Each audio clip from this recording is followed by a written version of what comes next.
Hi, my name is Ahmed. I will be your coding instructor. Free courses on Udemy have to be kept short and under a certain time limit, so let's get straight to the point. First, setting the scope for the course. This course is not about mathematical induction or an introduction to recursion as a concept. This course is about a very specific problem, getting stuck while implementing recursive solutions.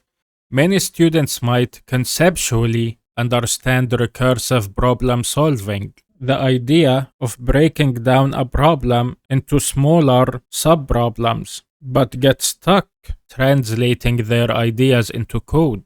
However, there is a very simple trick that easily overcomes the hurdle and the difficulty of writing recursive code or implementing recursive solutions. And this is what this course is about. So if you are ready, let's move on to the next video.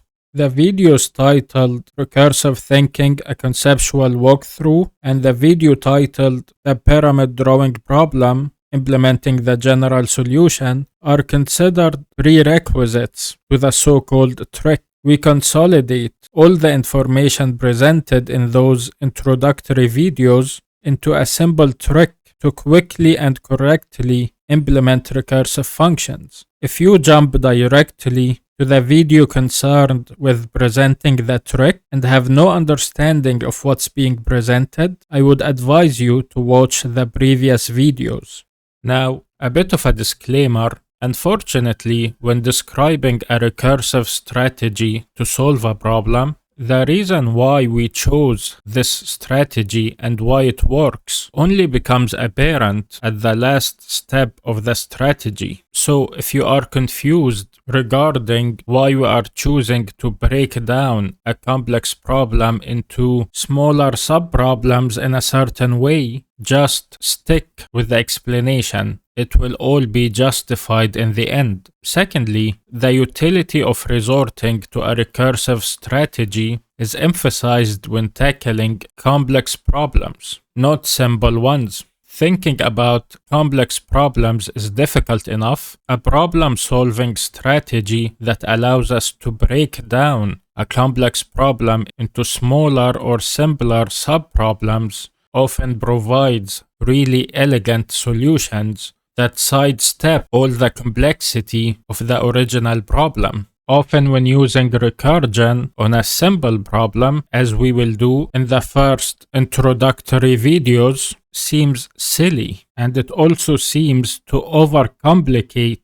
the problem-solving process. But of course, to illustrate the main ideas behind recursive problem solving, to start with a complex problem that itself is hard to understand is counterproductive from a teaching standpoint. But also, since in the introductory videos we will be dealing with a simple problem, that gives us a chance to tackle misconceptions and mistaken ways of imagining what recursion is doing, which makes it difficult to implement recursive solutions. So I urge you to watch the elementary or introductory videos that tackle a very simple problem just to get the idea behind recursive problem solving and to dispel misconceptions. Then we will move on to more intermediate problems.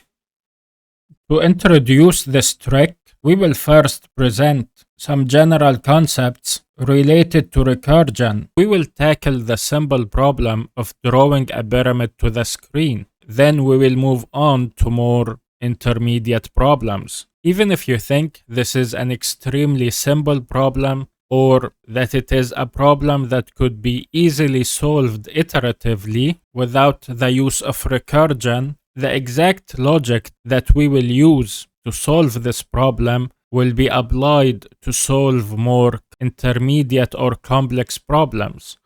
So here is our objective. We wish to write a recursive function, meaning a function that calls itself to draw a left-aligned pyramid of stars to the screen. By stars, I just mean asterisk characters.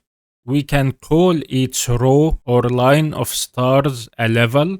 So since this pyramid contains 4 rows or lines of stars, we can call it a 4-level pyramid. Notice that the number of stars at each level is equal to the level number. So at the first row or the first level of the pyramid, we have 1 star. At the second level, we have 2 stars, and so on and so forth. If we were to draw a 7-level pyramid, for example, the 7th level would have 7 stars and so on. The function we implement must be able to draw a pyramid of any number of levels. We will assume that the number of levels is at least 1. So, can we solve the pyramid drawing problem recursively? Meaning by breaking down the problem into smaller, similar subproblems and building on top of the solution of each subproblem to eventually achieve the solution of the main problem, with the main idea being that the smaller subproblems are relatively easier to solve than the main problem all at once. Well, of course, yes. Notice that the construction of a pyramid depends upon the construction of a simpler or smaller pyramid. By simpler or smaller, we mean a pyramid with one less level. So for example, if we wanted to construct a 4-level pyramid, if we have a 3-level pyramid already constructed, we can simply draw one more row of 4 stars at the bottom to achieve a 4-level pyramid, 4 being the appropriate number of stars for the final level of the pyramid. By the way, going forward, each time I say one more row, I mean add it to the bottom as the last row of the pyramid with the appropriate number of stars for the last level of the pyramid. So as you see, relying on a previously constructed pyramid shifts our attention to simply drawing a straight row of stars. And this is a trivial task. I will be using Python for implementation, but you can use any language you are familiar with. So we might not know how to construct a pyramid of any arbitrary height or number of levels, but drawing a straight row of stars of any number of stars is a trivial problem. We could of course use a for loop to do that. However, in Python, you can easily multiply a string by an integer to get the contents of the string repeated. So this expression evaluates to a string containing the asterisk character repeated 4 times. So, if I was to print out the result, this is in fact what I see. So of course, later on, instead of a hard-coded value, we can use a function parameter, for example, to determine the number of stars we wish to draw at any specific row or level of the pyramid. But before we worry about constructing or implementing the solution, I want you to first realize the logical description of the solution, regardless of how it will be constructed. So, the solution to the problem of drawing a 4-level pyramid equals having a 3-level pyramid already drawn, then drawing one more row of 4 stars at the bottom. I want you to agree with me that this solution description actually satisfies the problem, regardless of how a 3-level pyramid will be constructed. Pay close attention to the description of the solution. This is crucial to implement the solution correctly. I am not saying that drawing a 4-level pyramid requires having a 3-level pyramid and a 2-level pyramid and a 1-level pyramid. I have noticed that students have a habit of misimagining recursive solutions. Typically, what confuses students is that they break down a problem into multiple steps, then think about how are we going to achieve all of these steps at once. Having a 3-level pyramid and a 2-level pyramid and a 1-level pyramid does not construct a 4-level pyramid in the end. It constructs this weird shape. If I was to illustrate the solution correctly, I am saying that drawing a 4-level pyramid requires having a 3-level pyramid, meaning a pyramid with one less level, and one more row of 4 stars at the bottom. Drawing a 4-level pyramid is entirely achieved by adding one more row of 4 stars to an already existing 3-level pyramid. Nothing else. There is no mention of a 2-level pyramid or a 1-level pyramid or anything else. This solution satisfies this problem, regardless of how it will be constructed. It's like saying, if you want to have $1,000,001, if you have $1,000,000, you can add one more dollar, then you will have $1,000,001. Sure, this is an obviously correct description of a solution, regardless of how that $1,000,000 would be achieved. But now, if you actually want to materialize or construct the solution, we have introduced a new problem. Now the problem becomes how to make $1,000,000. Likewise, we have provided a logical description of a solution that depends upon having a 3-level pyramid already constructed. However, of course, we will not be handed a 3-level pyramid for free, meaning it will not be hard-coded as part of the implementation of the function we will write.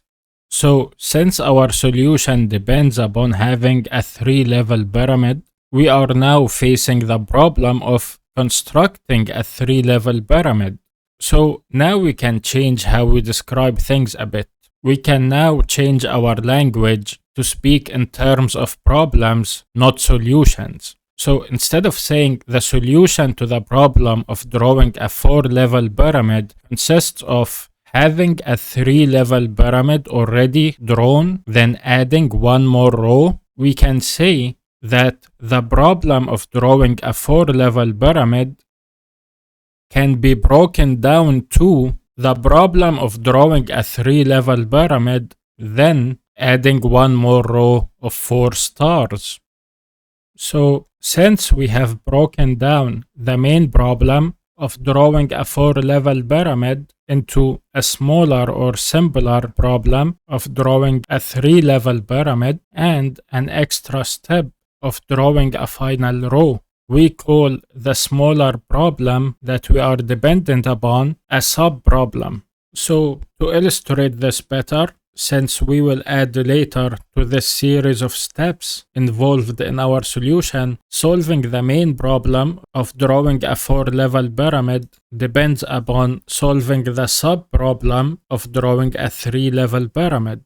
If we somehow solve this subproblem and construct a 3-level pyramid, if we simply add one more row of 4 stars, we will achieve a 4-level pyramid. The task of drawing a row of stars of any length, as we said, is trivial enough, so we need to concern ourselves with the problem of drawing a 3-level pyramid. This is the genius of this recursive strategy of problem solving. You can see that we do not need to invent a new idea to solve the subproblem. The same logic that solves the main problem also solves the subproblem. Since the subproblem is similar in nature to the main problem, it is a pyramid drawing problem. Any pyramid can be drawn by first drawing a shorter by 1-level pyramid, then completing the last row. So in code, we only need to implement this logic once and somehow repeatedly apply it to the subproblems. So in a similar manner, the solution to the problem of drawing a 3-level pyramid consists of having a 2-level pyramid already drawn, a pyramid with one less level, plus drawing one more row of 3 stars, or drawing the final row. Again, pay attention to the solution description. I am not saying that drawing a 3-level pyramid requires having a 2-level pyramid and a 1-level pyramid. Drawing a 3-level pyramid only depends upon having a 2-level pyramid already constructed, then adding one more row. There are steps involved in constructing a 2-level pyramid. What solution needs to be achieved at any given step and how it will be constructed are two different things. The logical description or sufficiency of a solution, what needs to exist, and how a solution will be constructed are two different things.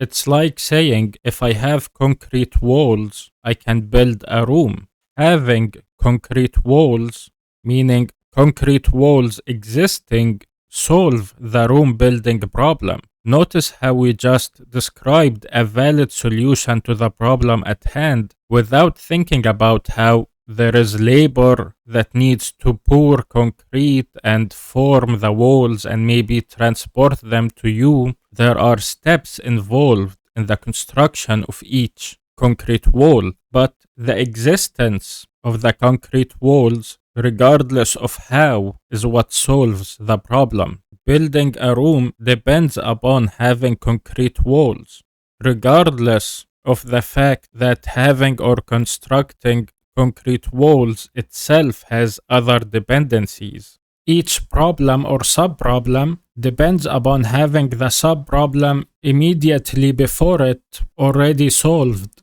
Realizing the dependence of a subproblem only upon the solution of the immediately previous subproblem, not all the subproblems, is what simplifies and clears a lot of confusion regarding implementing recursive solutions. By the way, by previous subproblem, I mean a subproblem concerned with drawing a pyramid with one less level than a current problem or subproblem. Since previous to drawing a 4-level pyramid, for example, we need to draw a 3-level pyramid and so on. But again, we will not be handed a free or hard-coded 2-level pyramid. If we had it, we would not need any extra steps to the solution, but it's not feasible to keep hard-coding many intermediate solution steps. So to achieve a 3-level pyramid, we must tackle the subproblem of constructing or drawing a 2-level pyramid. So the subproblem of drawing a 3-level pyramid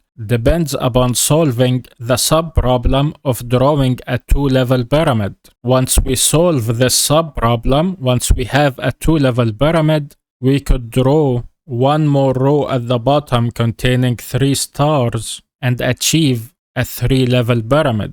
Since now we understand that solving the subproblems of drawing various pyramids with one less level at each step is what's interesting, and drawing one more row of straight stars at the end is a trivial task, I will only illustrate this problem breakdown in terms of dependence upon the subproblems of drawing smaller and smaller pyramids, while ignoring mentioning that we need to add one more row of stars in the end. This is hopefully understood.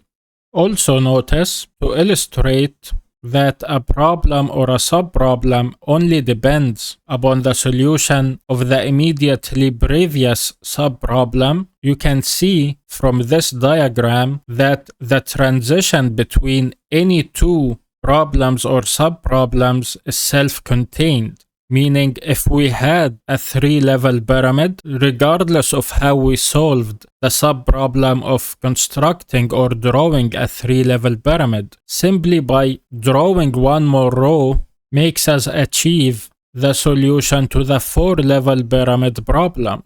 With no mention of any other steps, this transition among the steps of the solution is self-contained.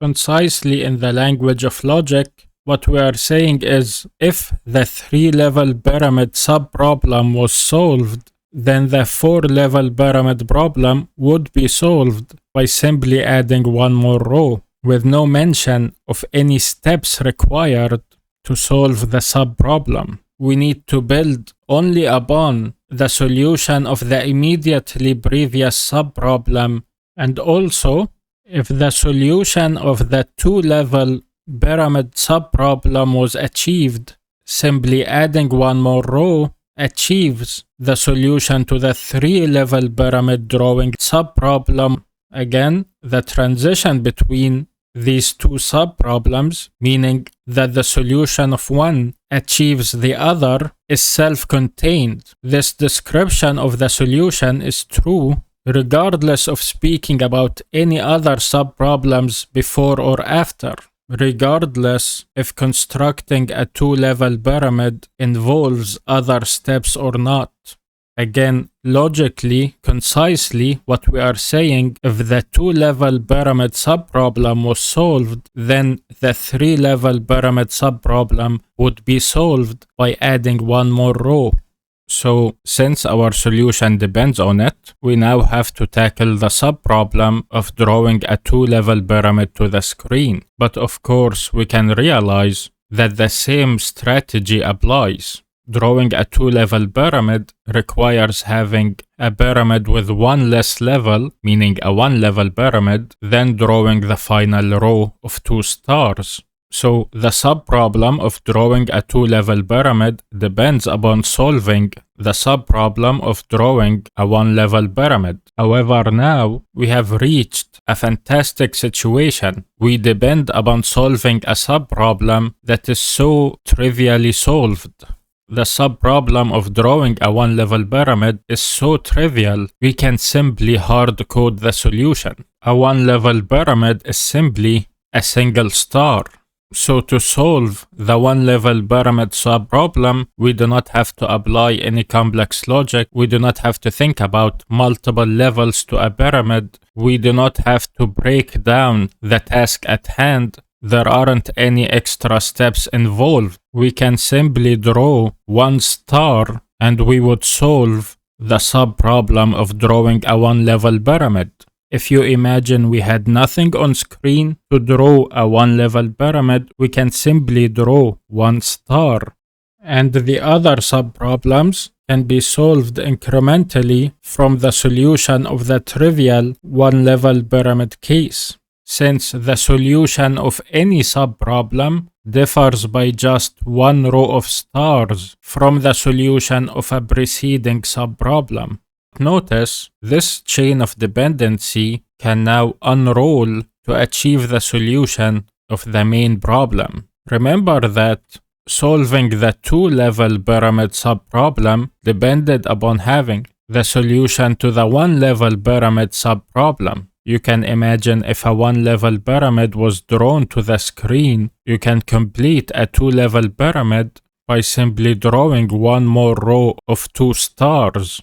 And a one-level pyramid could easily be drawn by simply drawing one asterisk to the screen. So now, since a solution to the one-level subproblem was achieved, we can build on top of it and construct or draw a two-level pyramid by simply drawing an extra row of two stars, which is again a trivial task. And with these series of steps, the solution to the two-level subproblem was achieved. If you think of it in terms of characters drawn to the screen, we have managed so far to draw a two-level pyramid to the screen. But notice, drawing a three-level pyramid to the screen depended upon having a two-level pyramid already drawn, then adding one more row of three stars. Since we managed to draw a two-level pyramid so far, we can build on top of that solution by simply drawing an extra row of three stars to achieve a three-level pyramid. And look at that. Remember when we said constructing or drawing a four-level pyramid requires having a three-level pyramid already drawn, then drawing one more row of four stars? Well, through the aforementioned series of steps, we managed to construct or to draw a three-level pyramid to the screen.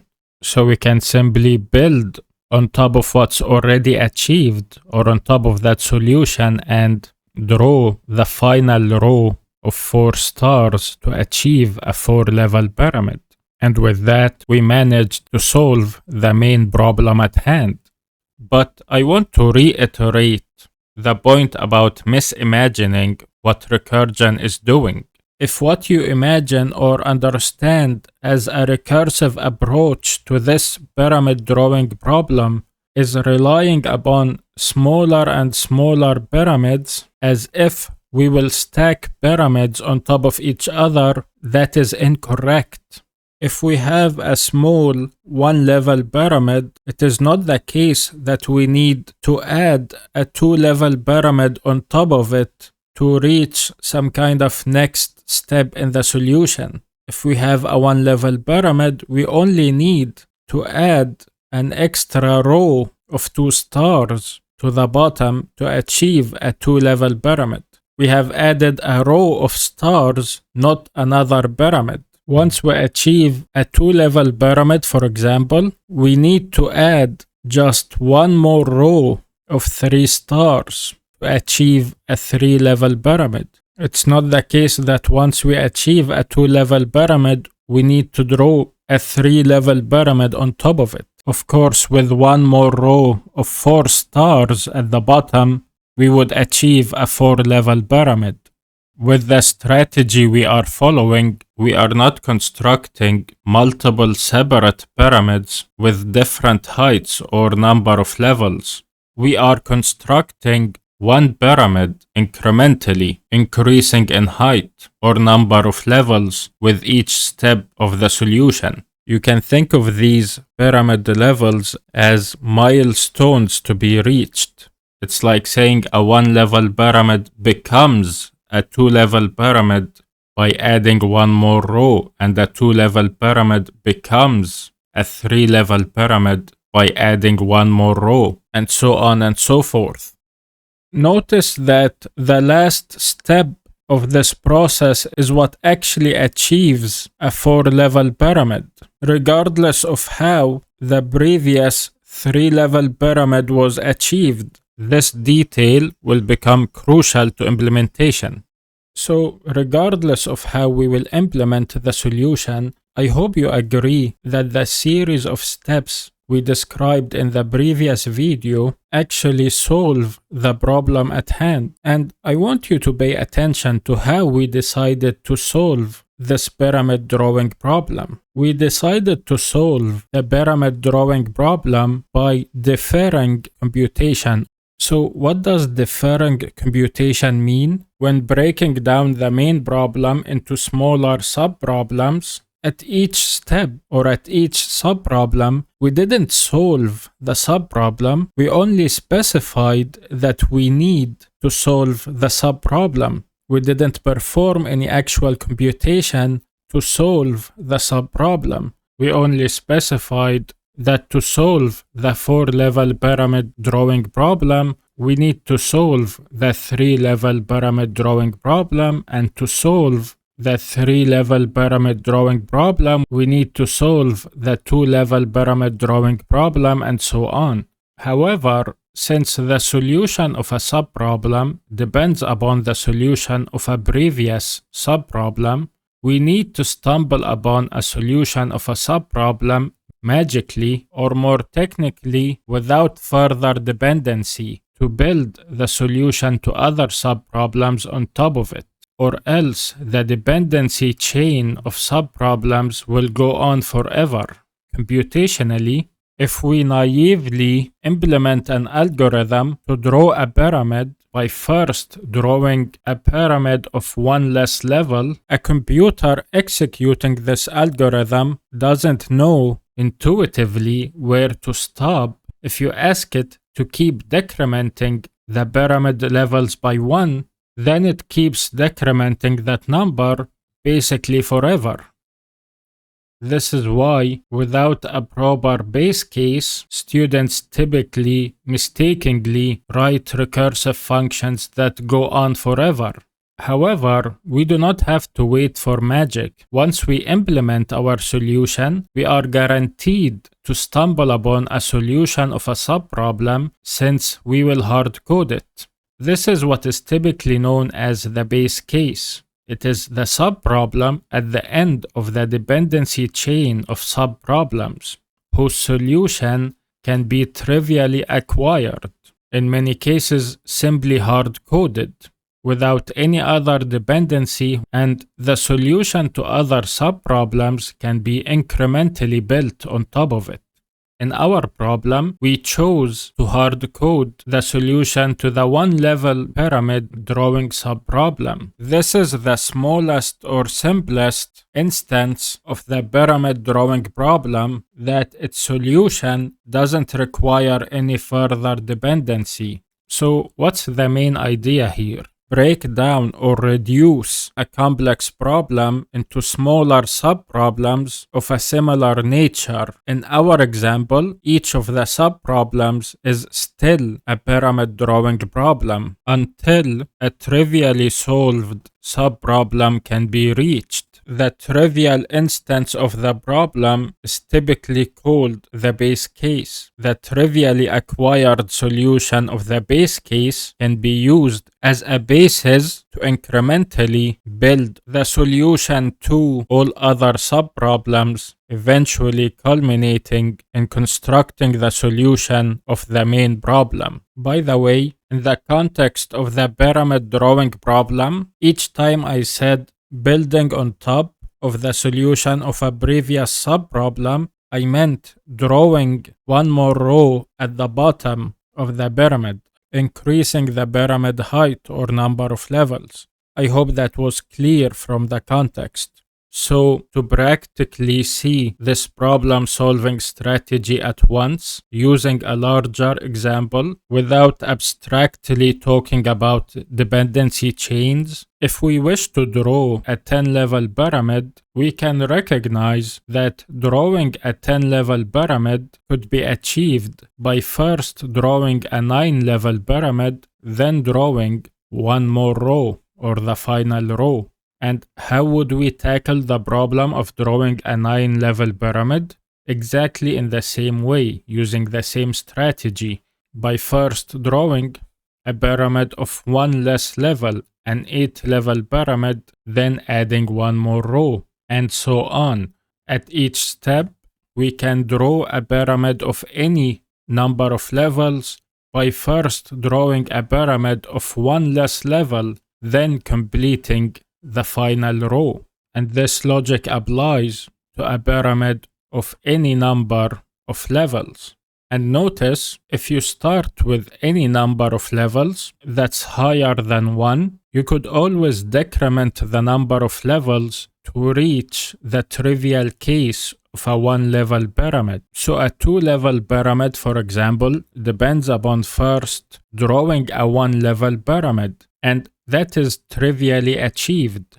Once our 1-level pyramid could be easily drawn to the screen by simply drawing one asterisk character, we can build on top of it by simply drawing a row of 2 stars to achieve a 2-level pyramid. And on top of a 2-level pyramid, if we draw one more row of 3 stars, we can achieve a 3-level pyramid. And so on and so forth. We can incrementally build on top of the solution of a previous subproblem by simply drawing one more row of stars with the appropriate number of stars to finally achieve the solution to the main problem at hand. So now the question becomes, can we generalize this solution strategy to draw a pyramid of any height? And of course, the answer is yes. So let's collect our thoughts in one place and tackle or define a recursive solution to the general pyramid drawing problem, which we will have to implement. So our objective will be to write a recursive function that draws a left-aligned pyramid of stars to the screen of n levels, where n, or the number of levels, is at least 1. so we will not deal with empty pyramids. The shortest pyramid size we will deal with is a one-level pyramid. So we will tackle this problem in two ways. Since computationally we can notice a trivial case that doesn't require any further breakdown or dependency to solve. First, we will consider the case when the number of levels equals 1. If the function is required to draw a one-level pyramid, we can recognize that a one-level pyramid is just a single star. So in this case, our function should just print a single star to the screen. And with that, we solve the one-level pyramid drawing problem. So since this is the trivial case of the pyramid drawing problem whose solution can be trivially acquired with no other dependencies, simply hard-coded in this case, we call the one-level pyramid drawing problem the base case. Notice I said we will not consider empty pyramids, meaning zero-level pyramids in our solution, but our logic can be extended to include them. A one-level pyramid technically is also a zero-level pyramid plus a bottom row of one star. So if you had a zero-level pyramid, meaning no pyramid at all, and you drew one row of one star, you would achieve a one-level pyramid. So we could consider a zero-level pyramid as our base case. However, I have noticed that students typically struggle with empty base cases, since it seems to have no relevance to the problem. A small, trivial case of the problem, like a one-level pyramid, is typically preferred by students in terms of conceptual understanding.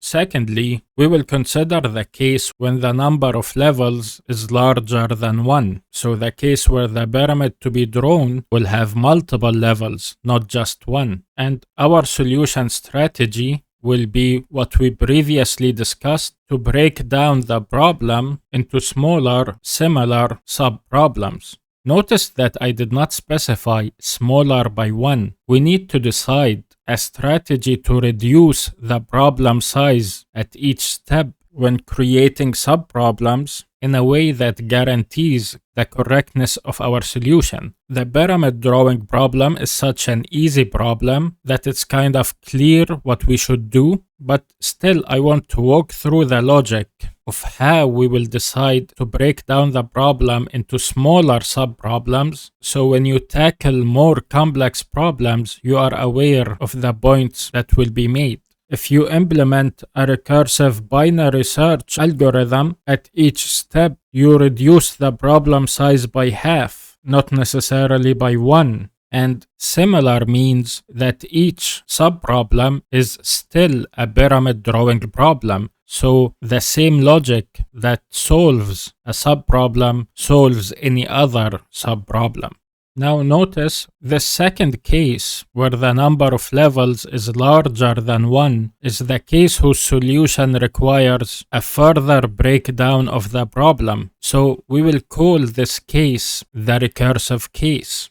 So let's discuss how are we going to break down the problem into smaller subproblems. In general, when you break down a problem into smaller subproblems, you must reduce the size of the problem in a way that eventually reaches the base case. From a computational standpoint, if you fail to do that, the computation might go on forever. Notice that if we decrement the problem size by any amount of levels other than 1, let's say 4 for example, we risk missing or jumping over the base case. In principle, we do not know how to solve any of these subproblems trivially without further breakdown and dependency. And computationally, of course, you can guard against this with careful conditionals and so on, but of course, a naive algorithm will simply keep decrementing the number of levels forever since it has not yet reached the base case and it never will. So if we consider the base case to be a pyramid of one level, notice that any natural number higher than 1 can be decremented repeatedly by 1 to reach 1. So starting with any number of levels higher than 1, we are guaranteed to reach the base case if we decrement the number of levels by 1 each time when creating subproblems.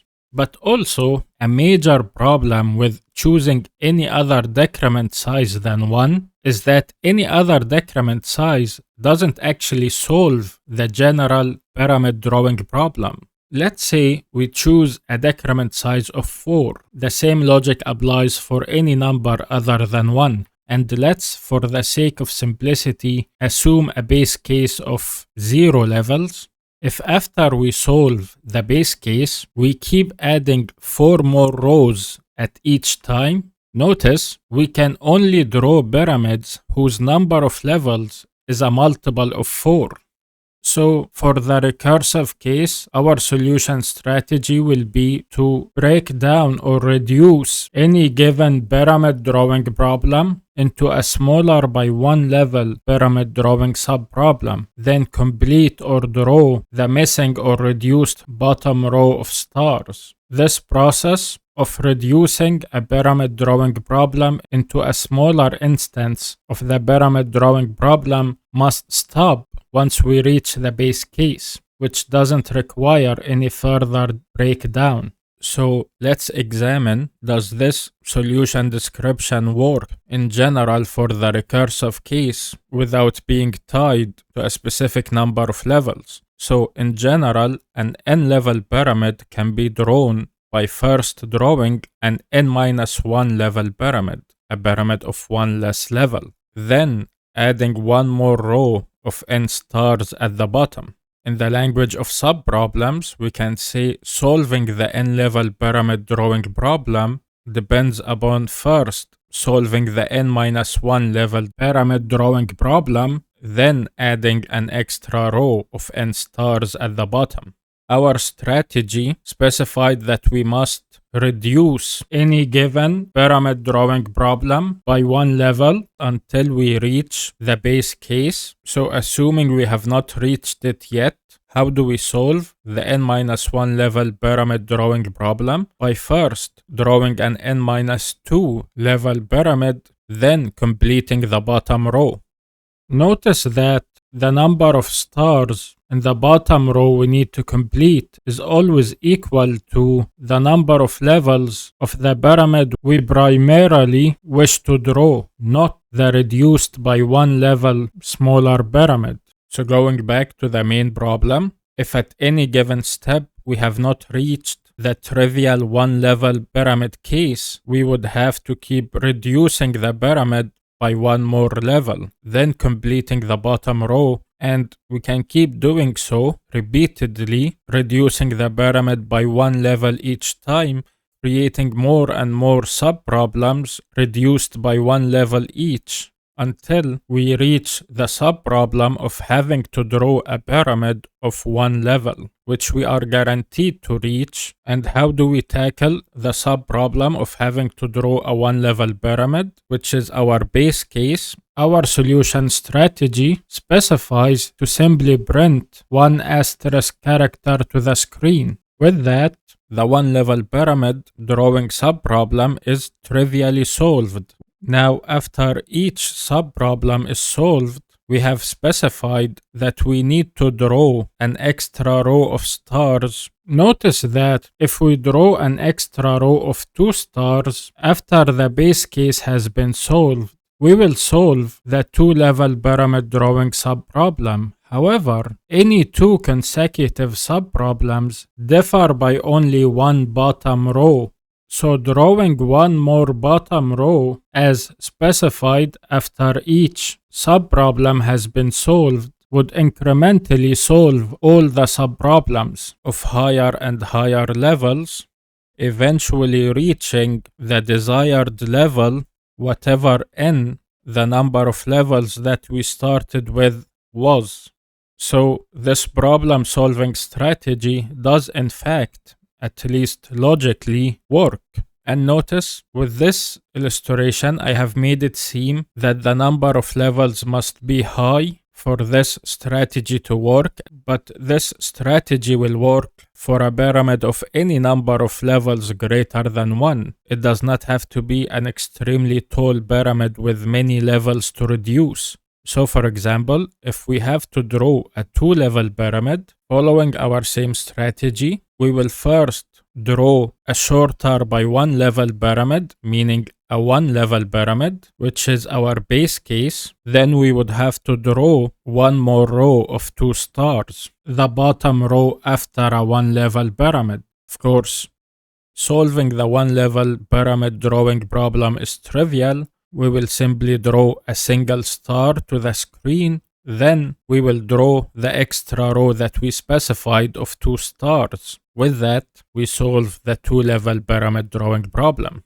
Now, I want to point out, and this is something often missing from explanations about recursive problem-solving strategies. These series of steps that we have illustrated repeatedly and in previous conceptual videos constitute a logical description of the solution. It illustrates that this problem-solving strategy works as an idea, but they might give a mistaken imagination of the computational view of the solution.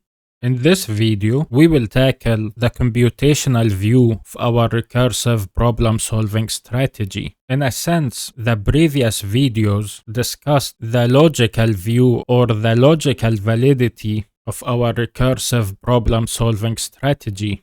But in a sense, this logical view somewhat gives a misleading idea or imagination of what actually solves the problem we are dealing with from a computational standpoint, meaning in terms of concrete computational steps or statements and instructions a computer will have to execute to actually solve the problem at hand. We will have one more rundown of our problem-solving strategy. I know it might be getting repetitive, but we wish to examine the computational validity of this problem-solving strategy, meaning does it produce a series of steps that a computer can perform or execute to actually produce solutions. So let's say we wish to draw a 5-level pyramid to the screen. Since this is larger than a 1-level pyramid, we have to break down the problem into first drawing a 4-level pyramid, then adding one more row of 5 stars. Notice this problem breakdown step produced a valid or a concrete computational step that we can perform or execute. Solving the 4-level pyramid drawing problem may be vague and abstract. However, drawing a row of 5 stars is easily achieved computationally. And of course, we can keep breaking down the problem as usual until we reach the base case.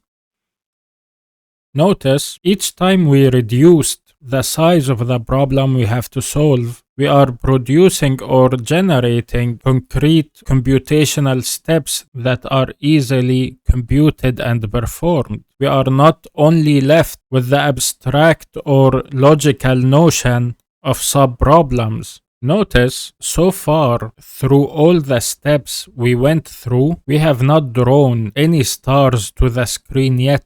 We can call these steps or this phase of our strategy a problem breakdown phase. We laid out the sub-problems to be solved, but did not execute any computation to solve them. From a computational standpoint, the so-called problem breakdown phase generated concrete steps or statements to be computed. But notice, this series of computational steps can only be executed if the 1-level pyramid subproblem is solved.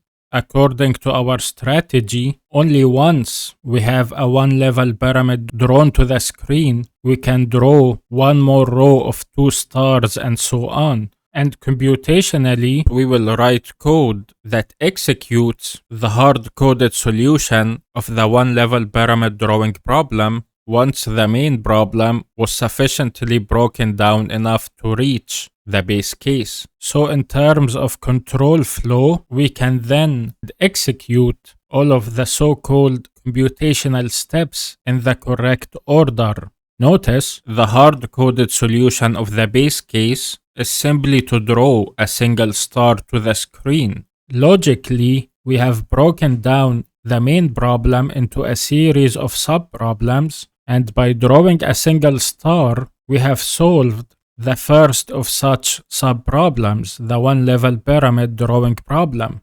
But notice, according to our strategy, what did we specify as the next task to be performed after the one-level pyramid drawing sub-problem was solved? We specified to draw one more row of 2 stars at the bottom, which is something easily computationally achieved by simply drawing 2 stars. Notice that by drawing an extra row of stars, we have solved the 2-level pyramid drawing sub-problem. And this is the somewhat misleading aspect regarding connecting the conceptual or logical description of a recursive problem-solving strategy and the computational viewpoint. There is no dedicated effort or computation to solve each of these sub-problems separate from the computation to draw one more row of stars at each time. Beyond the base case, drawing one more row at each step is what solves the sub-problems. In a sense, these sub-problems are conceptual milestones. They are part of the solution steps that we decided to give a name to, but computationally, executing those 2 print statements is what draws a 2-level pyramid to the screen. There is no extra dedicated effort or computation to solve these logical sub-problems we have designated, and we specified that after the 2-level pyramid drawing problem was solved, we then should draw one more row of 3 stars to the screen. With that, another milestone in the steps of solving this problem was achieved, and of course, continuing with the same logic, we would achieve a solution to the main 5-level pyramid drawing problem that we started with. Notice in this illustration, there might be arrows going up and down, but if you paid attention to the execution flow, we started with a few steps that break down the problem into sub-problems, and once we reached the base case, we executed its hard-coded solution, and on top of that, we printed one more row once and twice and again. These are just sequential steps that any computer can follow and execute. There is no magic here. So this recursive problem-solving strategy computationally checks out, meaning is computationally valid or justified. It does produce a sequence of statements a computer can perform to produce a correct solution. So let's write a recursive function that solves the general pyramid drawing problem with the same constraints we have previously discussed. I will provide a series of hints that I will not justify just to have a complete implementation all at once. Then we will reason about the execution and behavior of our function in later videos. So first, when writing a recursive function, implement the solution definition from the logical perspective, not the intermediate steps that construct the solution. A correct implementation of a recursive function most resembles the logical description or definition of the recursive solution to the problem the function is trying to solve. The intermediate steps needed to construct a solution should be generated by the solution definition we will implement.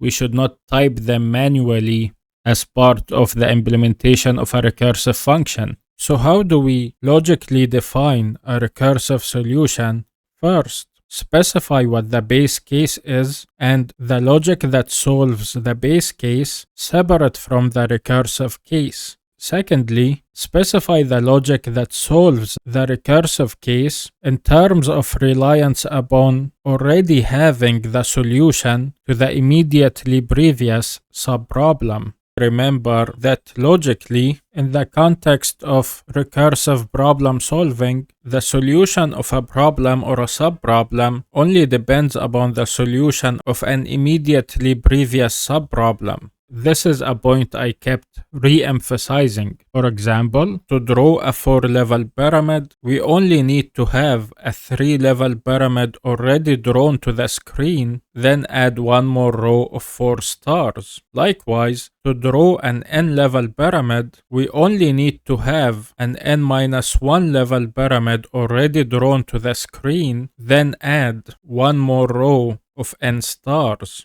Regardless of any computational steps needed to construct the solution. Let's define a recursive solution to the general pyramid drawing problem simply from the logical perspective, without worrying how the statements included in this solution definition will be constructed or computed. So to draw an n-level pyramid, if the number of levels equals 1, we simply have to draw one star to the screen. That is our base case, a 1-level pyramid, and that's the logic that solves the base case.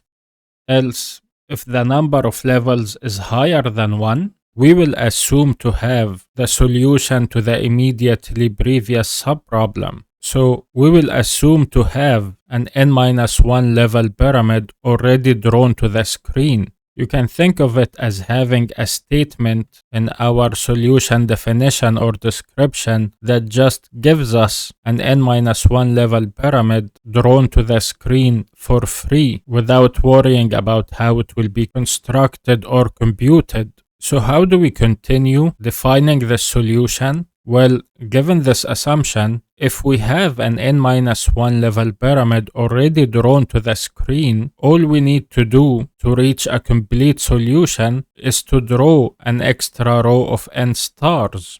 We have justified the necessity of the base case before, but from the purely logical perspective, when formulating this solution description or definition, why did we decide to handle the 1-level pyramid case separately? According to our constraints, if we are not allowed to deal with a shorter than 1-level pyramid, then we cannot break down a 1-level pyramid to an even shorter pyramid. So the case where the number of levels equals 1 and the case where the number of levels is larger than 1 cannot be handled with the same logic, since one case cannot be broken down and the other could.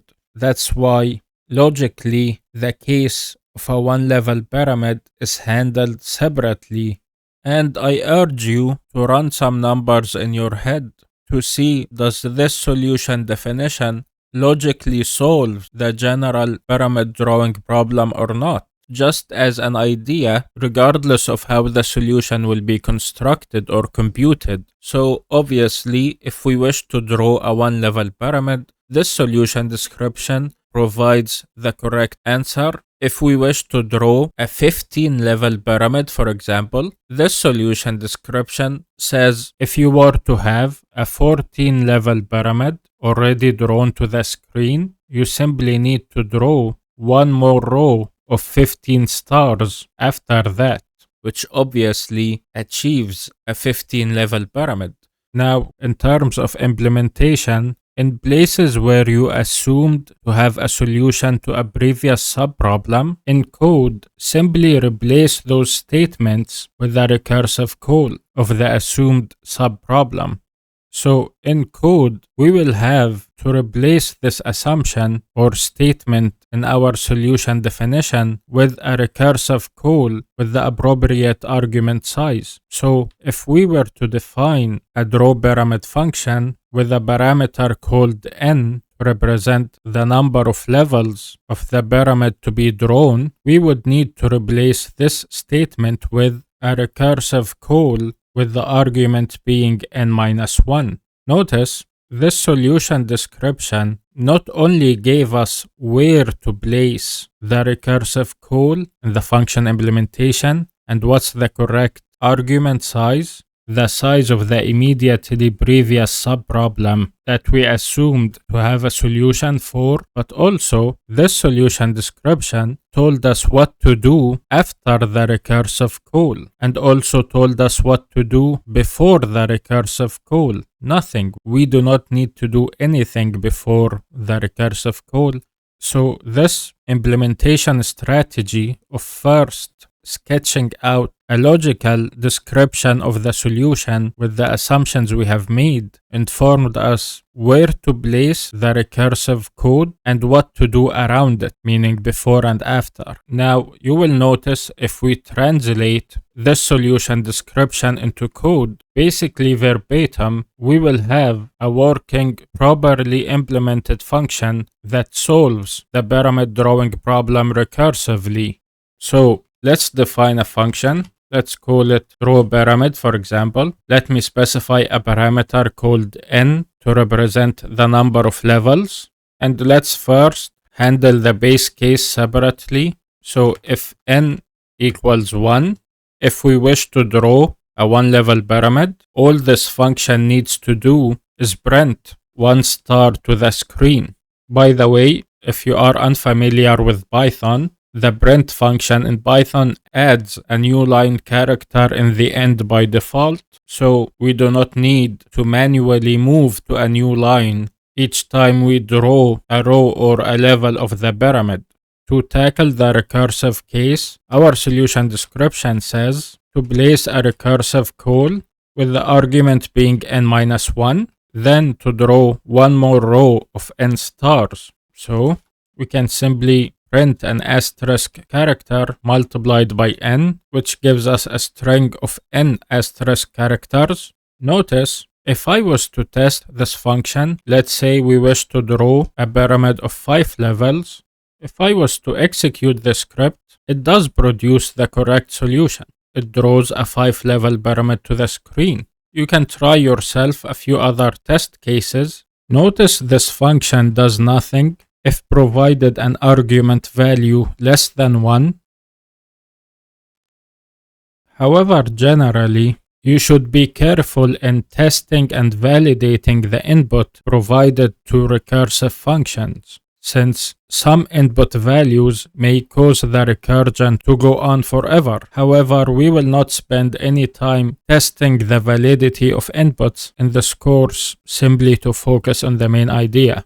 Although this course is not intended as an introduction to recursion or why and how recursive functions work, this course was meant to provide you a trick to quickly write recursive functions properly and correctly, even if you struggle with developing an intuition towards this topic.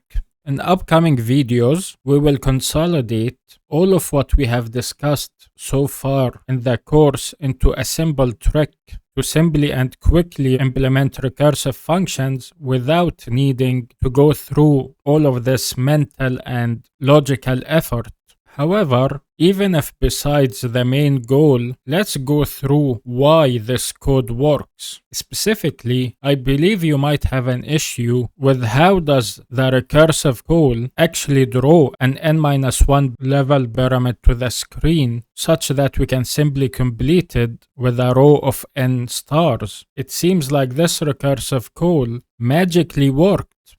But before we do that, recursive functions are often elegant and concise, that students learning this topic often feel unsure if their function is missing something or not. So you might be saying, is there any extra code I need to add to compute the solution to other subproblems that we also depend upon? A simple mental check is to imagine after translating the logical solution definition to code, if your function was to be implemented correctly, was to perform its duty correctly, would it be missing something? So for example, if this recursive call, regardless of how, does produce an n-1 level pyramid drawn to the screen. What would you need to do to complete an n level pyramid? You would need to draw one more row of n stars. That is assuming this function call produces the correct result, and you would not need to do anything else. Did you notice what I say? The correctness of this function depends upon you not adding anything else. So your implementation is complete, because if you added anything else, you would be adding to an already correct solution. If this function was to work properly and you added an extra function call, for example, with an argument size of n-2, thus drawing an n-1 level pyramid and an n-2 level pyramid, then a row of n stars produce an n level pyramid in the end? No. So if this function was to work properly, we have added an extra statement or statements that shouldn't be there. Now, in terms of breaking down how this function works, at a very high level, this draw pyramid function contains in its body a statement that will cause the draw pyramid function to execute again. Notice that any further execution of the function will prevent the current call from completing until the further call returns. If, for example, we try to draw a 4-level pyramid, when this function call is executed, this is how the function body would look, with the argument value provided to the recursive call being 4 minus 1, meaning 3. So, when the draw pyramid of size 4 function call is executed, first, the condition in this if statement will evaluate to false. The elif condition will evaluate to true. So, of course, the statements in the elif branch of the conditional will be executed. So, notice when the draw pyramid of size 3 function call is executed, a new execution of the draw pyramid function will be spawned, or will be the currently executed function call by the Python interpreter. Of course, each execution of this function is simply a duplication of these statements in the function body to be executed again, with the value given to the parameter n in this function call being 3. Of course, since the value of n is 3 in this function call, the value of n-1 would be 2. So in terms of the flow of execution, the statements of this second function call begin to be executed. Of course, this condition evaluates to false. The statements in the elif branch is what get executed, and these statements first include another function call. So this function call causes another execution of the draw pyramid function with the value of n being 2. So the recursive call embedded in the body of this function will be called with an argument value of 1. Again, like any other function call, the statements in the body of this function will begin to be executed. Of course, the statements in the elif branch of this conditional will be executed. And of course, the first statement in the elif branch is another function call. This time, the value of the parameter n when this function was called is 1. Notice how this execution breakdown closely resembles our conceptual understanding of recursive problem solving. It's as if we are breaking down the main problem into smaller sub-problems until we reached the base case of having to draw a 1-level pyramid, which we hard-coded the solution for. Also notice that each function call, except for the base case, still has at least one statement yet to be executed. Except for the base case, a function call waits on another function call to return before it could proceed its own execution, drawing one more row upon what was previously achieved, resembling the conceptual idea that a solution to a problem or a subproblem depends upon the solution of the previous subproblem being achieved first, except for the base case, which has no further dependency, then performing some trivial task known how to be computed after each sub-problem solution is achieved. Notice that all of these function calls are computation caused by the initial draw pyramid of 3 levels function call. This function call has not terminated yet. So it's not that this function call will magically produce an n-1 level pyramid in the general case. This function call produced many secondary computations that in the end incrementally will produce a 3-level pyramid drawn to the screen in this case. Computationally, how does problem breakdown stop once we reach the base case? Meaning, how do we stop further recursive calls or further executions of the function? We have included an if statement in the function body that checks with every function call, is the number of levels n equal to 1 or not? If yes, it simply executes the hard-coded solution to the 1-level pyramid drawing problem and does not perform any further recursive calls. So of course, when the statements of this function call get executed, this condition will evaluate to true, meaning 1 star will be drawn to the screen and there are no other statements to be executed in this function call, so the function terminates its execution or returns, which means execution can continue in the draw pyramid of 2 function call, and the next statement to be executed is simply drawing a row of 2 stars to the screen. Notice that the draw pyramid of 1 function call did produce a 1-level pyramid drawn to the screen since we hard-coded the solution to that case, or what should the function output be when n equals 1. And notice that the draw pyramid of 2 function call achieves a 2-level pyramid by adding a row of 2 stars after whatever the result was of the draw pyramid of 1 function call, which is guaranteed to be a 1-level pyramid. And notice that this pattern continues. Each function call of a higher level takes whatever the draw pyramid function call of a lower by 1 level achieved and adds one more row of stars to the bottom of it, with the number of stars being exactly the appropriate number for the final level to have based upon the number of levels in each function call. With that, the draw pyramid of 2 function call has returned and execution will move on to print an extra row of 3 stars after whatever the result of the draw pyramid of 2 was. With that, only then does the draw pyramid of 3 function call terminate. And of course, the execution can move on to the next statement in the original or initial draw pyramid of 4 function call, which finally draws a row of 4 stars after whatever was achieved by the draw pyramid of 3 function call. So in the end, when the draw pyramid of 4 levels function call terminates, we would have a 4-level pyramid drawn to the screen.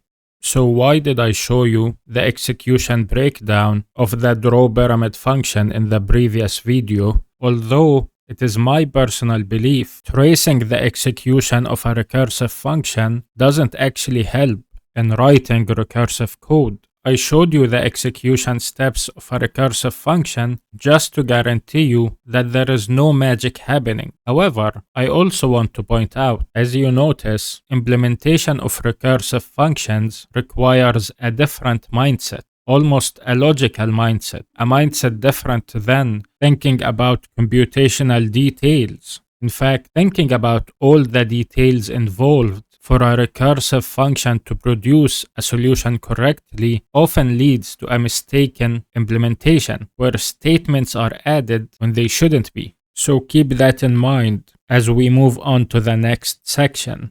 So let's consolidate everything we have presented in previous videos into a simple trick. To illustrate this trick, we will implement a function that returns the power set of a set. In mathematics, a set is a collection of elements. So for example, this is the set containing the numbers 1, 2, 3. This is the set containing 4 characters B, A, M, N. Sets in mathematics are unordered, so there is no significance to the position of an element as it appears. Only element containment or membership in a set is what matters. A subset is a set in which all of its elements are contained in another set. So for example, if the set S is the set containing the numbers 1, 2, 3, the set containing the number 1 is a subset of S, since 1, the only element or member of this set, is included in the set S. The set containing the numbers 1 and 3 is likewise a subset of S. The set containing the numbers 2 and 4 is not a subset of S, since 4 is not an element of S. The empty set, the set with no elements, is a subset of S, since you cannot name any element in the empty set that is not an element of S, since you cannot name any element in the empty set to begin with. In fact, since you cannot name any element in the empty set, you cannot name any element in the empty set that's not found in any other set. So the empty set is a subset of every set. The empty set is even a subset of the empty set itself. I will leave it to you to reason that that conforms to the definition of a subset. And of course, the set containing the numbers 1, 2, 3 is also a subset of S. In fact, any set is a subset of itself, since by definition, all the elements of a set are included in the set itself. The power set of a set S is a set containing all the subsets of S. Pay attention, the elements of a power set are sets. So for example, if S is the set containing the characters A and B, the power set of S is a set, and as its elements are all the subsets of S. So the first subset we can easily think of is the empty set. The empty set is a subset of any set.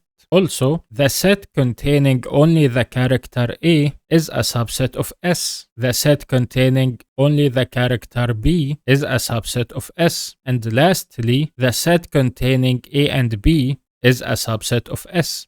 Let's see another example. What would the power set be of a set containing only one element? In this example, the character A.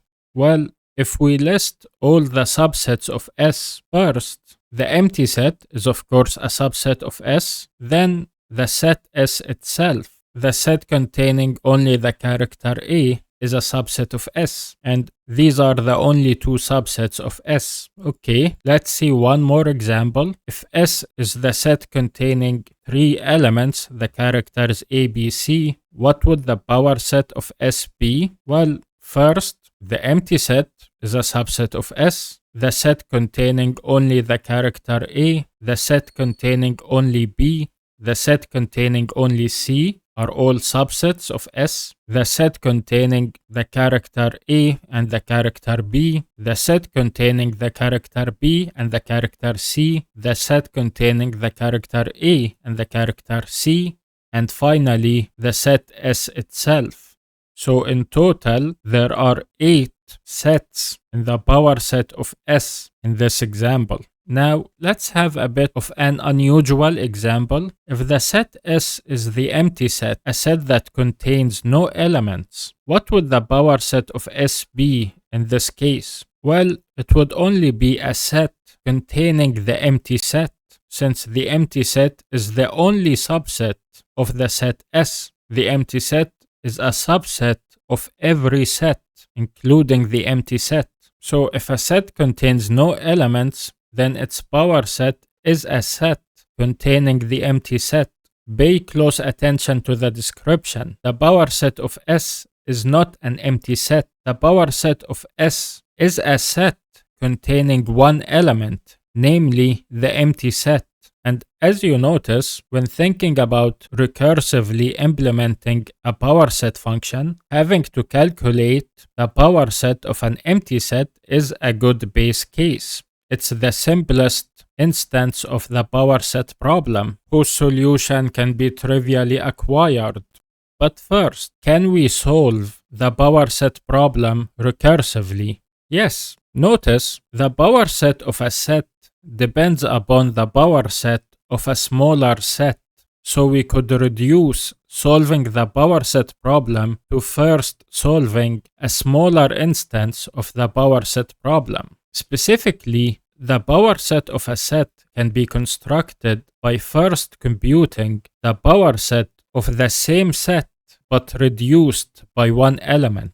If we examine the powerset of a set containing 3 elements, for example, if I highlight a few sets in the result, you will notice that these are all the sets without the character C as an element. If I reorder the sets a bit to have them all visually near each other, upon close examination, you might notice that these sets are actually the elements or sets of the power set of the set containing only the characters A and B, meaning they are the sets of the power set of S if reduced by one element, specifically the last element as it appears. That's one half of the solution, but also notice if I highlight the rest of the sets in the power set of S, you will notice that these sets are the same as the previously highlighted sets, but with the character C added to each set. If you add C to the empty set, you get the set containing only C. If you add C to the set containing A, you get the set containing 2 elements A and C, and so on and so forth.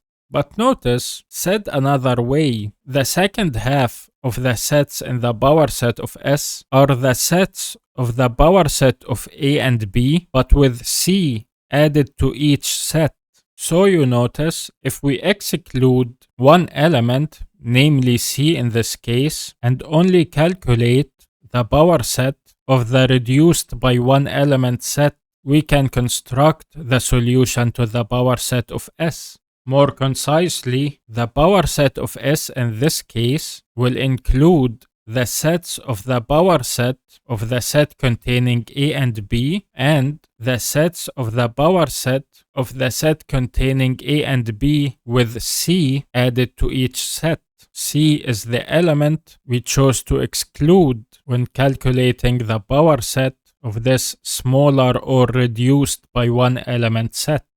So we see that computing the power set of the set containing the elements A, B, and C depends upon first computing the power set of the set containing only the elements A and B. But now, of course, the question becomes, how do we calculate the power set of the smaller by one element set?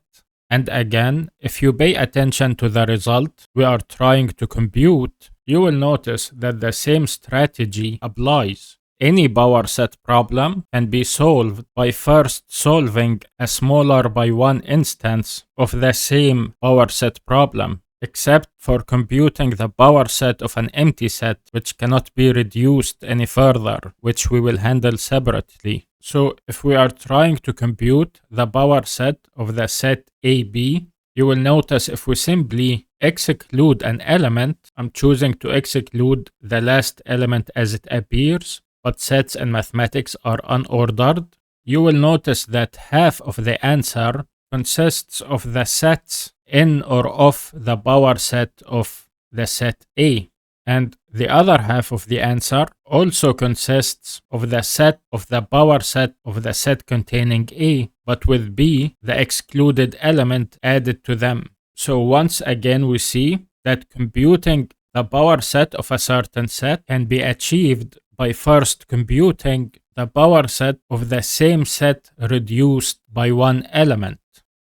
So as we have seen in previous videos, we are reducing the main problem into smaller and smaller sub-problems of a similar nature, meaning each one of these problems is a power set problem, but reduced in size. Notice now we are facing the problem of having to compute the power set of a one element set. If we apply the same strategy, if we exclude one element from this set, what remains is the empty set. And you will notice that the solution to this power set problem consists of the sets of the power set of an empty set, which remember there is only one element in the power set of the empty set, which is the empty set itself, and then again including the empty set, but with A, the excluded element, added to the empty set. So notice, we now have reached a stage in our problem breakdown where we have to compute the power set of an empty set. And the solution to this power set problem is trivially acquired. It doesn't require any further breakdown or dependency upon any other subproblems. The solution to the power set of an empty set problem is simply a set with an empty set inside it. Basically, the solution is included in the problem we're trying to solve. So basically, this instance of the power set problem will be our base case. Once the solution to the base case is acquired, we can incrementally solve all the other power set subproblems, eventually culminating in a solution to the main power set problem we were trying to solve. Notice, if we simply include the sets of the power set of the empty set once as is, then once more, but first adding the excluded element between the set containing A and the smaller empty set, we would have a solution to the power set of a one element set subproblem. If we follow the same strategy between any two consecutive subproblems, if we copy over or include the sets of the resultant power set of the smaller by one instance of the problem, once as is, and twice, but including the excluded element from the larger instance of the power set problem into each set first, we will achieve a solution to the power set of a two-element set subproblem. Observe, if we apply the same strategy one more time, we are essentially copying over sets and elements to achieve a solution to the power set problem, circumventing the complexity of having to write code to form or group every possible combination of elements in a set into subsets and so on.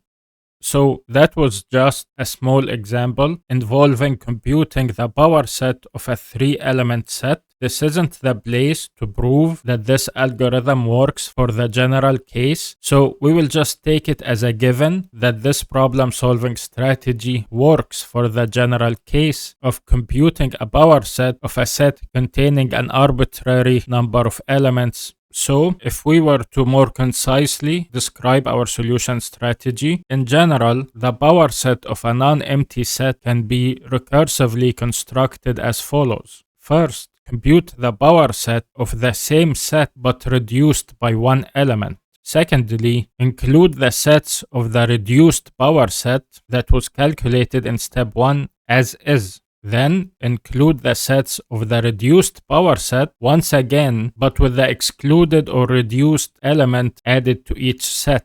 Now, you will notice that we cannot reduce the elements of an empty set, so we will consider the problem of computing the power set of an empty set to be the base case and simply hard code the solution. So if our function is asked to calculate the power set of an empty set, we will simply return a hard coded set with an empty set as an element. Now, let's have a rundown of our problem solving strategy in the general case quickly from the computational point of view, because I want to point out a few things. First, as we said, to compute the power set of any non-empty set, we first have to compute the solution to a smaller instance of the power set problem, specifically where the set is reduced by one element. So computationally, we have to decide which element will be excluded at each step. We will implement mathematical sets as lists in Python. Lists in Python are ordered. We will always exclude the last element of the list. Secondly, to revise the execution flow of recursive functions that we discussed previously, at any given powerset problem, when the function we will implement calls itself to first compute a smaller by one instance of the powerset problem, remember, these recursive calls will not return immediately. If a function call causes the execution of another or a further function call, the current function call cannot resume its execution until the further function call has returned. So each function call to compute a solution to a powerset problem is waiting on a function call to compute the solution to a powerset problem of one less element. And once the problem has been sufficiently reduced to the base case, we can simply return the hard-coded solution of the base case. Above the base case, in order, any given function call can include the sets computed or acquired from the returned result of a smaller by one function call, once as is and twice, including the excluded element between the two sets, so that any given function call can compute its own result or return value. If this process keeps repeating, of course, we will eventually, incrementally, achieve the solution to all intermediate subproblems, eventually culminating in a solution to the arbitrary powerset problem of any number of elements. So let's recursively implement a powerset function. Let me call the parameter s, for example.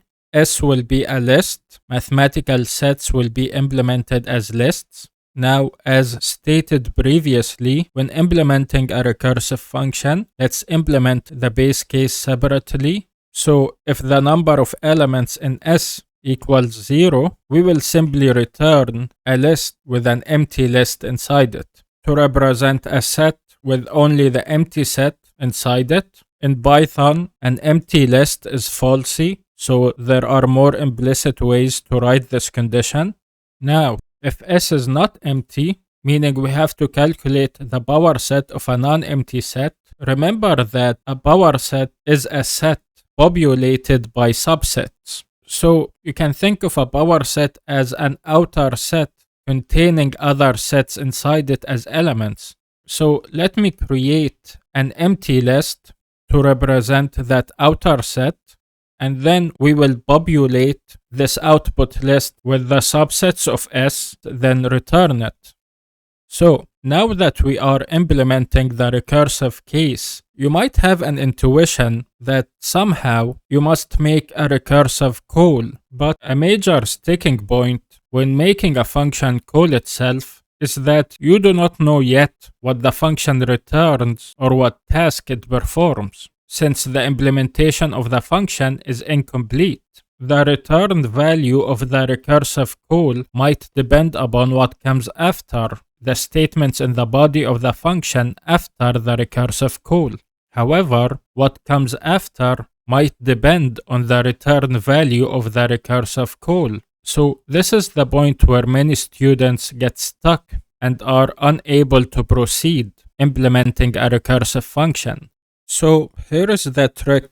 When writing code to handle the recursive case, simply pretend that a recursive call will provide the correct result and move on with the implementation. Specifically, when implementing the recursive case, simply pretend that a recursive call with an argument size of the subproblem immediately smaller than the main problem will provide the correct result. So, in the case of the power set problem, the immediately smaller subproblem than the main problem is simply where the set is reduced by one element, specifically the last element. So, we will simply assume or pretend a recursive call with an argument size of s, excluding the last element, will provide the correct result or the correct return value in this case, the power set of s reduced by the last element. So based on that assumption, pretending that we have the power set of the set s reduced by one element in place of this function call, which would actually be a list containing lists with each of the inner lists representing a subset. If we pretend to have that result, how could we carry on the implementation to produce the power set of S? Well, we could iterate over each of the subsets of the reduced power set that we pretend to have and include them once in the output list and include each subset again, but first adding the reduced element to each subset. However, each subset is a list, so I cannot add a list to a non-list, so I will simply wrap the reduced element in a list of its own just to make the addition between lists work. So based on our assumption, if we pretend that this function call will produce the correct result, these are the series of steps needed to calculate the power set of S. So I can simply return the output list. Now you will actually notice that we have a complete recursive implementation of the power set function simply by pretending. We can test the power set function providing a list containing 3 characters A, B, C, for example, representing a mathematical set containing 3 elements. Let's print the return value of this call. If I run the script, you will actually notice the power set of this 3-element set was calculated correctly. You can try some other examples if you wish, and you can trace the execution of this function as I have shown you in previous videos, but this is not the point of the course. In the next lesson, I want to justify why does this trick work. As you notice, simply by pretending, we achieved a correct recursive implementation of a function. By the way, we could of course write this for loop a lot more concisely, but I will not bother optimizing the solution. I simply wanted the implementation to mimic the way I described the solution conceptually. So why does this trick of pretending work to actually produce correct implementations of recursive functions? In previous videos, I repeatedly emphasized that in a recursive chain of subproblems, the solution of any problem or subproblem only depends upon the solution of the immediately smaller subproblem being achieved. But why can we assume or pretend to have the solution of an immediately smaller subproblem while implementing a recursive function? Well, the short answer is mathematical induction, everyone's favorite topic. But since I know many students struggle with the concept of mathematical induction, let me present an analogy and later we will connect it to writing code and implementing recursive functions. In a series of events, if any event depends upon a preceding event being achieved, except for the first event in the series, which has no further dependency, then the whole series of events is guaranteed to be achieved if the first event is achieved. Imagine, for example, that you want to go to the movies, but you cannot drive yet, so you go and ask your older brother to give you a ride. Your older brother can drive, but doesn't own a car. So your older brother tells you, I will give you a ride if dad's car is available. And when asked, your dad says, my car will be available if I don't have work today. So you can imagine that we have a series of events where each event depends upon a preceding event being achieved. You can go to the movies if your older brother gives you a ride. Your older brother can give you a ride if dad's car is available. Your dad's car will be available if he has no work today. So imagine, for example, Your dad's boss calls and says to your dad, there are no projects to work on today. You can have the day off. So, the first event in this series of events was achieved. Your dad has no work today, which means that your dad's car is available, which means that your older brother can give you a ride, which means you can go to the movies. Notice the first event being achieved managed to achieve all other events in this chain of events, since beyond the first event, any event depends upon a preceding event being achieved. So the second event depends upon the first, which was just achieved, and the third event depends upon the second event being achieved, and so on and so forth. However, informally, you would say, I can go to the movies if dad doesn't have work today. So you assumed the final event in a dependent chain of events can be achieved given that the first event in the chain is achieved, taking the intermediate steps for granted. However, you can assume that any other event will be achieved transitively, meaning through intermediate steps, given that the first event is achieved, not necessarily the final event. So in fact, you can assume that your older brother can give you a ride if dad has no work today, since through an intermediate step, dad's car becomes available, your brother can give you a ride. We can assume that any event in this chain of events will be achieved if only the first event is achieved.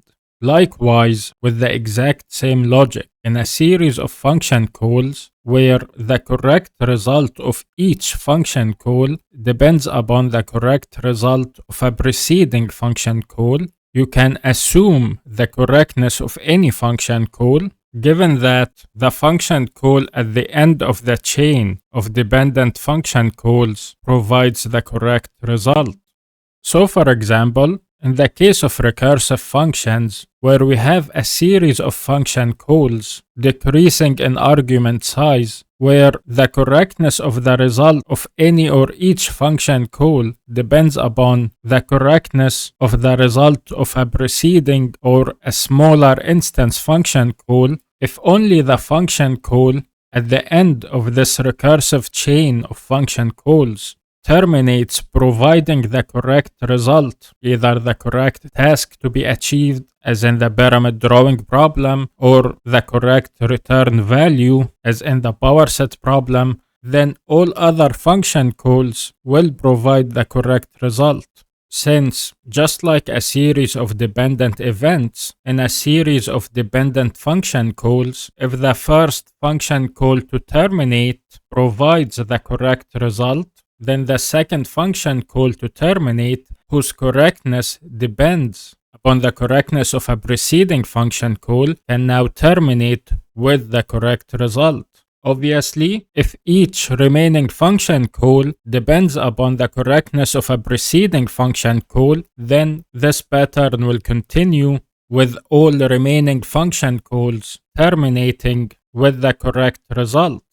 But this means that we are not only guaranteed the correctness of the last function call to terminate, we can transitively, meaning through intermediate steps, assume the correctness of any function call, as we did in the so-called trick, given the correctness of the first function call to terminate in the chain of recursive or dependent function calls.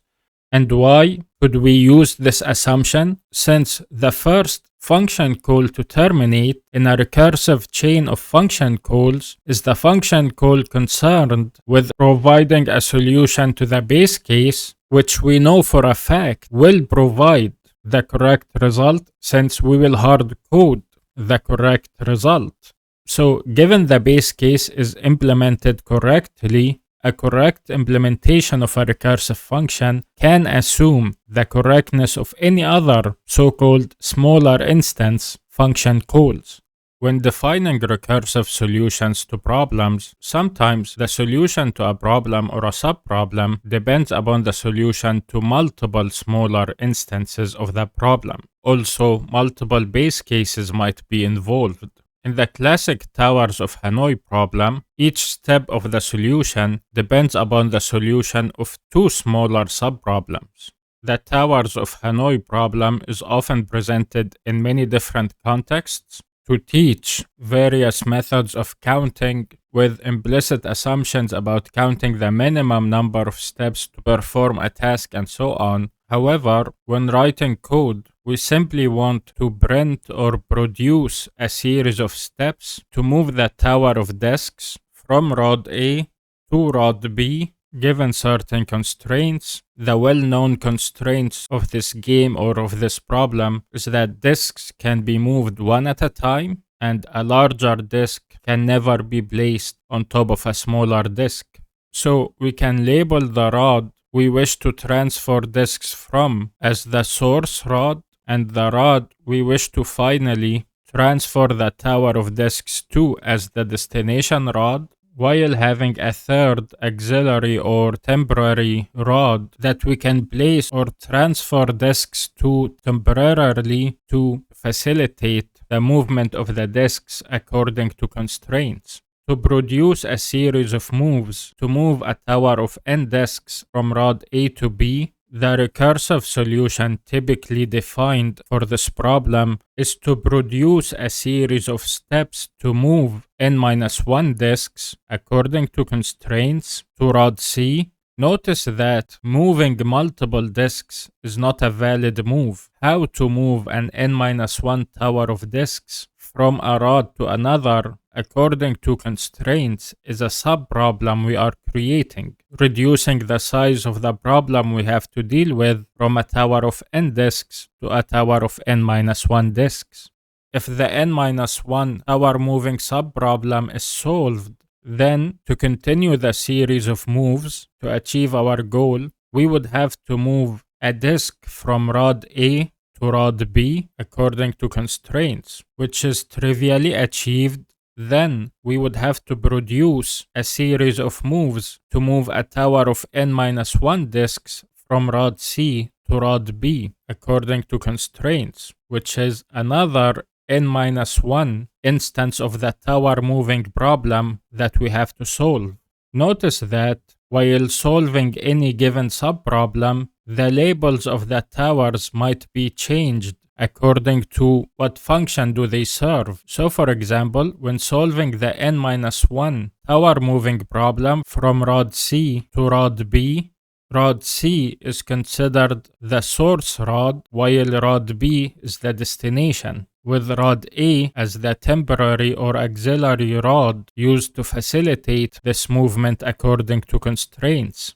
So the problem of producing a series of steps to move a tower of n disks from rod A to B according to constraints can be broken down to the problem of producing a series of steps to move a tower of n-1 disks from rod A to C first, then move a disk from rod A to B, that is a concrete step trivially acquired or achieved in the solution or in the series of steps to be produced, then to produce a series of steps to move n-1 disks from rod C to B, all moves according to constraints. And of course, each of these smaller n-1 problems can be solved in a similar manner, breaking down the main problem into smaller instances of the tower moving problem. Eventually, the problem will be reduced to subproblems of having to produce a series of steps to move a one-disk tower, which is a trivial singular step case of directly moving a disk from source to destination, or the base case in this problem. Regardless of the details of the Towers of Hanoi problem, we see that in our problem breakdown, apart from the base case, the solution to each problem or subproblem depends upon solving two smaller instances of the problem. So we have a hierarchy or a tree of subproblems instead of a single chain, and this pattern continues. until the problem is reduced to the base case, which might be to move a one-disk tower in the case of the Towers of Hanoi problem. So as you notice, there is a class of problems where each problem or subproblem depends upon a smaller level of subproblems that might contain many subproblems, not just a single problem. Still, in code, assume all function calls associated with the immediately smaller level of subproblems will provide the correct result. So, if we were to define a recursive function to produce a series of moves to move a tower of n disks from a source rod to a destination rod given a third auxiliary or temporary rod to facilitate the transfer of disks according to constraints, if we follow the guidelines previously discussed of first implementing the solution to the base case, if we have to produce a series of moves to move a one-disk tower from a source rod to a destination rod, then there is only one step involved, which is to move a disk directly from the source rod to the destination rod.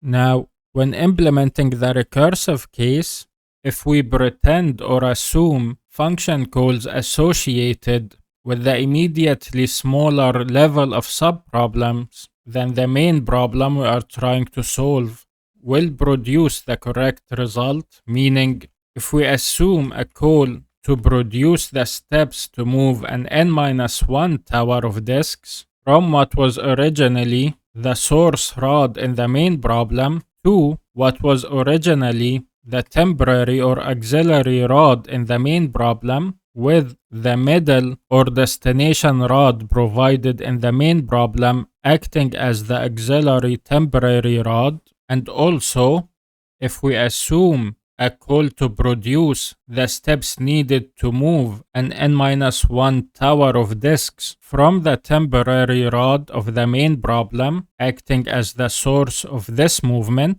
to the destination rod of the original problem, with the first rod that was considered as source in the original problem acting as the temporary auxiliary rod. If we assume or pretend that these two function calls will provide the correct result, meaning will provide a series of steps to move their respective towers of disks from source to destination according to constraints, what would be missing to continue implementing this function? Well, we just need to insert the step in the middle of having to move a disk from the original source rod to the final destination, and that's it. With that, our implementation would be complete. You can test the function if you want to produce a series of steps to move a 3-disk tower from a source rod labeled A to a destination rod labeled B, using a rod labeled C as an auxiliary temporary rod. If I execute the script, we do in fact see a series of moves being produced. I will leave it to you to check that they are correct and to test other cases if you wish. One small detail, you might notice that there is some repetitiveness in the implementation of this function. You might notice that this is the step required to move a one-disk tower from source to destination. So if it looks cleaner to you, we could replace this statement with a call to move a one-disk tower from source to destination as in the original problem, which of course will simply execute this print statement. This is our base case. However, since the point of the base case is to stop recursion, well then we can simply do nothing if we have to solve a case smaller than the base case. This way, when this function is tasked with solving the base case, these two calls will simply do nothing and produce no further recursive calls, and only the solution to the base case will be produced, and the recursive case works as usual. So this is an equivalent implementation to what we had before. of course, I will leave it to you to handle invalid inputs to begin with. Why does this trick work? Even in this case, any path of function calls whose solution depend on each other will end with the base case. So our logic that we applied on a single chain of recursive calls works as well through all possible paths recursion might go. Another classical problem is to write a recursive function to produce the nth term in the Fibonacci sequence. The 0th term in the Fibonacci sequence is defined to be 0. The term with index 1 or fib of 1 is defined to be 1, and after that, each term equals the sum of two previous terms. So fib of 2 equals fib of 1 plus fib of 0, and so on and so forth. In general, apart from the first two Fibonacci numbers, the nth term or the nth Fibonacci number can be calculated with this formula. So you notice that the problem of calculating the value of the nth Fibonacci number depends first upon solving two smaller instances of the same problem. And of course, as we keep reducing the size of the problem, we might have to calculate fib of 1 and fib of 0. And these two terms are defined with certain values. They aren't produced through summation of previous terms. So calculating the value of the first two Fibonacci numbers are both considered base cases. When tackling multiple base cases, simply implement their solutions at will. So if I was to define a recursive function to calculate the nth Fibonacci number, I can simply implement the solution to the first base case, and I can implement the solution to the second base case, or however many there are. Now, when implementing the recursive case, if we were to simply pretend that function calls concerned with solving the smaller level of subproblems will produce the correct result, what do we need to do in this case to continue implementation? Well, to produce the nth Fibonacci number, given these two results, we simply wish to sum them together, and that would be the result we wish to return from this function. So, of course, we can test our horribly inefficient function, and it does produce the correct result. I hope you enjoyed this course and found it useful.